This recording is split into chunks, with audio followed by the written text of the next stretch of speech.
Is terroir a thing in Ooh, apples? good question. I could talk to you for a long time about this. It's quite a new-ish conversation the last few years, really.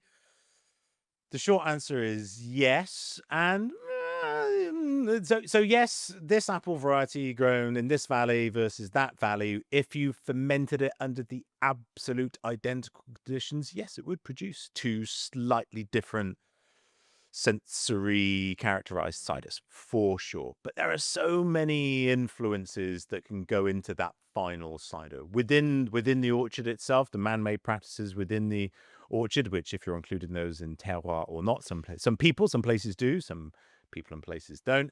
And I would say also that the ability of the cider maker to augment and to channel it down a particular path Yeah. is huge and to be celebrated and not to be diminished in any way.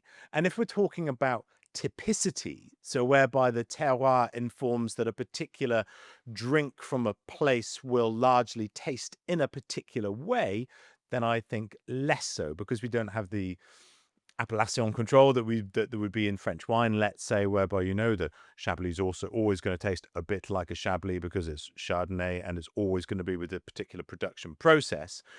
We have some elements of that with cider, but not to the drill down nth degree. But if you look in the history books, John Beale, 1664, he was writing back then, talking about Herefordshire, that the soils of the village or the town of Bromyard are not comparable to that of King's Capel, a village a few miles away. So it was noted that even then that some bits of land do produce fruits which just produce superior ciders.